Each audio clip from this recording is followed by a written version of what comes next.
The teachers from the community schools in the country have been agitated ever since the government registered the Education Amendment Bill at the Parliament. For the second consecutive day, teachers from across the country have converged at the federal capital, Kathmandu, to press home their demands. The agitation has highlighted the persisting anomaly of the education sector, while the traffic movement was completely thrown out of gear by protest rally launched by teachers. Good evening, I'm Chitrakar and these are the headlines of the hour. Community school teachers hit the street for the second day, Kathmandu's traffic route thrown topsy-turvy. Former Prime Minister Nepal urges teachers to sit for dialogue. Parliamentary committee directs the government to withdraw facilities given to VIPs against a regular benchmark.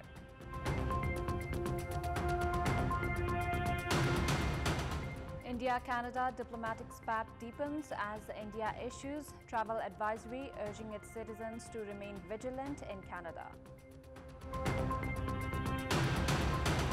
And India kick off the Under-19 SAF Championship with a commanding 3-0 win over Bangladesh. Nepal currently taking on Pakistan. Prime Minister Pushpa Kamal Dahal, who is in his US visit, addressed the United Nations General Assembly today. Prime Minister Pushpa Kamal Dahal addressed the United Nations General Assembly with the effort of assuring the international community about Nepal's peace process. Prior to this, Prime Minister Dahal had attended the climate summit. Premier Dahal had also attended the program titled Democracy Delivers, which was organized by the USAID, Ford Foundation and Rockefeller Foundation. He also attended the high-level meeting on prevention of pandemics and a dialogue on investment for development. Meanwhile, Prime Minister Dahal has held a parley with Norwegian Prime Minister Jonas Gahr Store. According to Prime Minister Dahal's secretariat, the meeting included significant discussions regarding bilateral relations and aid. Prime Minister Dahal will leave for China from New York after addressing the UN General Assembly. Prime Minister Pushpa Kamal Dahal is scheduled to embark on an 8-day China visit directly from the USA tomorrow. Issuing a notice, the Ministry for Foreign Affairs has made public the schedule for the Premier's China visit. Prime Minister Dahal is scheduled to reach Hangzhou on Saturday to participate at the opening ceremony of the 19th Asian Games on the invitation of his Chinese counterpart Li Qiang. Premier Dahal is also scheduled to hold dialogue with Chinese President Xi Jinping. The Ministry for Foreign Affairs has stated that the Premier will hold bilateral agreement with Chinese Premier Li Qiang. Likewise, Premier Dahal is scheduled to hold dialogue with Chairperson of the Standing Committee of the National People's Congress, Zhao Liqing, in Beijing. The Premier is also scheduled to address the China-Nepal Investment Conference to be hosted jointly by China Council for the Promotion of International Trade, CPPIT, Federation of Nepalese Chamber of Commerce and Industries, and a Nepalese embassy in China.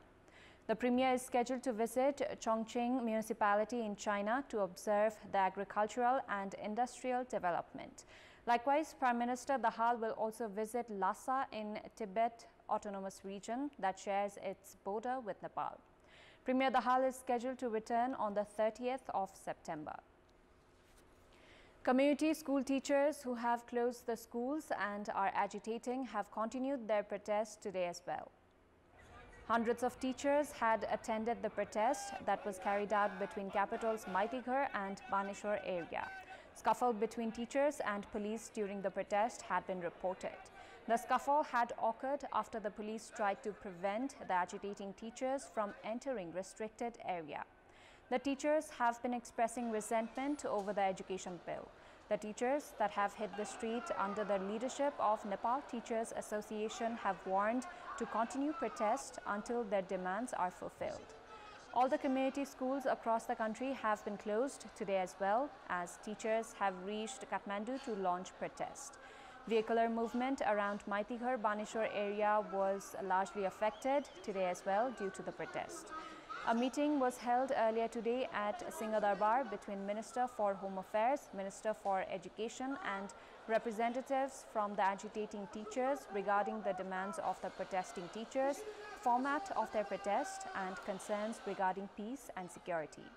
However, the teachers have rejected to hold official dialogue with the government representatives and have demanded their demands be addressed by the parliament.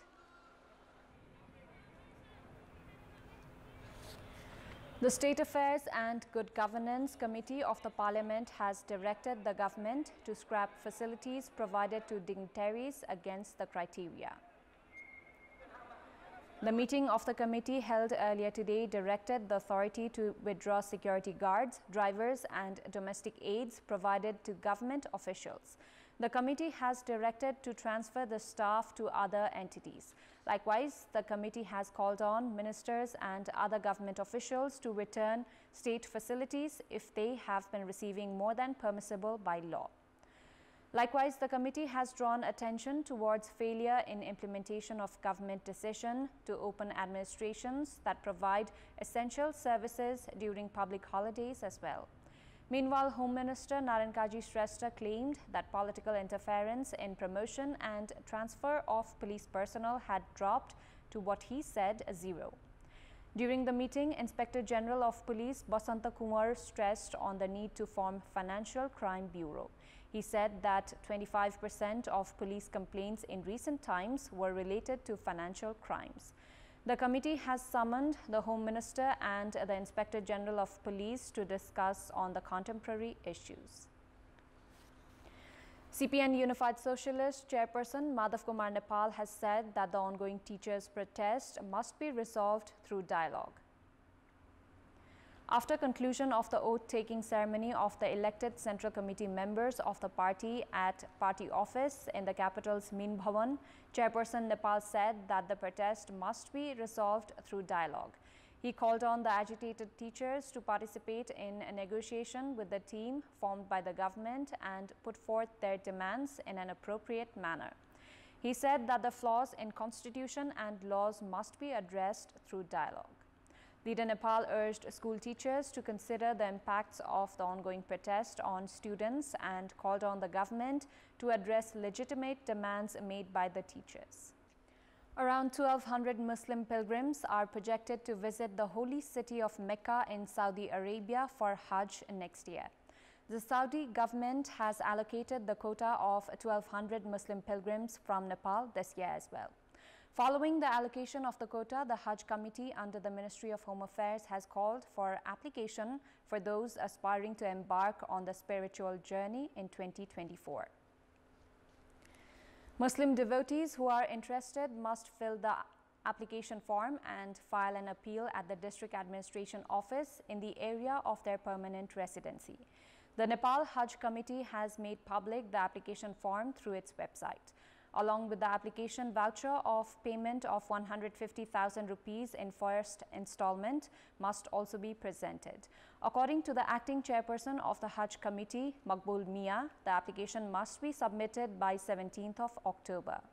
As per the notice issued by the committee, Nepali citizenship certificate, passport, voucher of payment of Hajj fee and COVID vaccination card among other personal details must be submitted along with the application form. Each pilgrim has paid 420,000 rupees for Hajj next year. Hajj is a sacred pilgrimage that is required of every Muslim at least once in their lifetime. The pilgrims bears all the expenses during the visit. Nepal had officially started participating in Hajj since the year 2012. The meeting of Gandaki Provincial Assembly held earlier today has endorsed the bill related to forests. The Ministry for Trade, Tourism, Forest and Environment had registered the bill at the Province Assembly Secretariat on the 9th of August. Section-wise discussion regarding the bill was held in the Finance and Development Committee.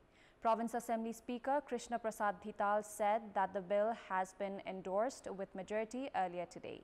The bill includes provision that allows establishment and operation of research center for medicinal plants. It also has provisions that allow establishment of research center for herbs, farming and development, treatment center and establishment and operation of herbal industries to intensify study, research, production, management, presentation and commercial farming. According to the bill, such centers and industries can be established under the central and provincial government or with the coordination of companies, private sector and organizations that are under the provincial level. Time now for our segment, Public Pulse, where you text us with your opinion. Public Pulse. Here's the question. What's your take on the ongoing teachers' protest? Your options are A. Politicization of education, B. Crisis of faith, and C. Seeking rights. Voting is on. Type any WS, select your option A, B or C and send it to 34001 to share your opinion with us. Police have arrested 3 individuals for raping a 20-year-old woman in Dahal in far western Nepal. Those arrested have been identified as 23-year-old Kamal Ode, 22-year-old Tapendra Ode and 28-year-old Deepak Ode of Bageshwar Rural Municipality, Ward number 3, Ode Gaon. Another 18-year-old has been at large. A team of police personnel deployed from the District Police Office, Dahal and Police Post Lamikande had arrested the 3 individuals, while the search for the other absconding individual is underway. A statue of Lord Buddha that was lost from a house in the Upper Dolpo has been recovered. Police have said that the precious statue that was robbed from the house of Larjam Lama in She Phoksundo Rural Municipality 3 by an armed group on the 23rd of June was found in Folong Kabro of Dolpo Buddha Rural Municipality 3 after 3 months in an abandoned state. 9 statues of Buddha and cash had been robbed from Lama's house. Deputy Superintendent of Police of Dolpa Police Administration, Shiva Burathoki, said that a local who had gone to collect grass had reported about the statue, which was inside a sack that was covered by a blue cloth. Time now for international update.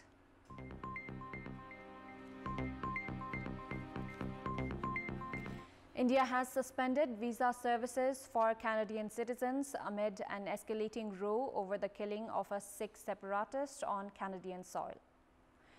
Visa service provider BLS posted a message from India's mission blaming operational reasons for the decision. Tensions flared this week after Canada said it was investigating credible allegations linking India with the murder of the separatist leader. India angrily rejected the allegation, calling it absurd. Analysts say relations between the countries, which have been strained for months, are now at an all-time low. The message about the suspension of visas was first posted on the BLS website on Thursday.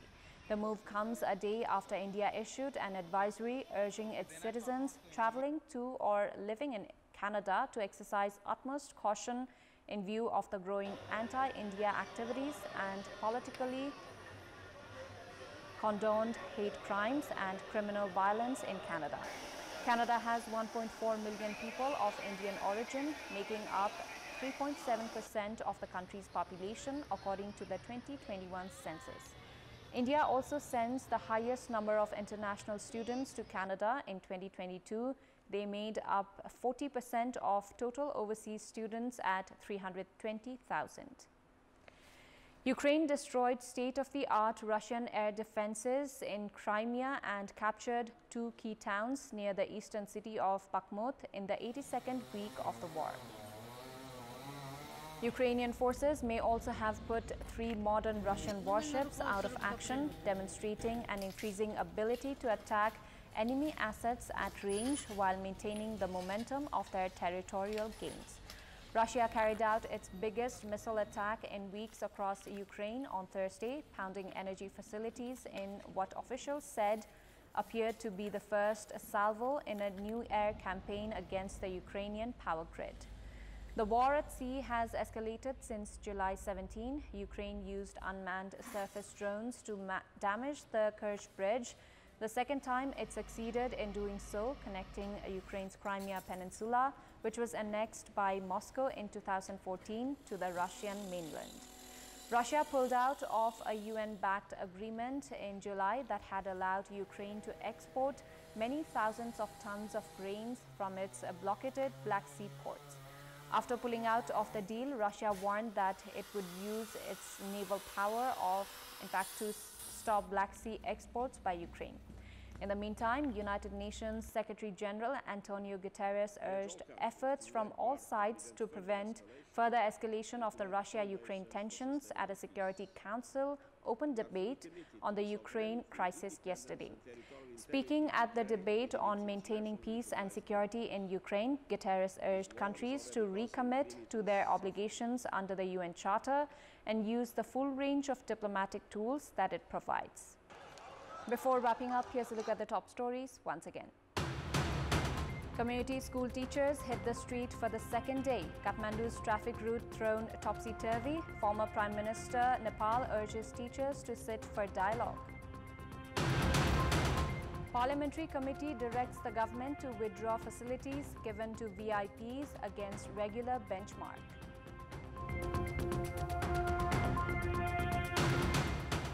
India-Canada diplomatic spat deepens as India issues travel advisory urging its citizens to remain vigilant in Canada. And India kick off the Under-19 SAF Championship with a commanding 3-0 win over Bangladesh. Nepal currently taking on Pakistan.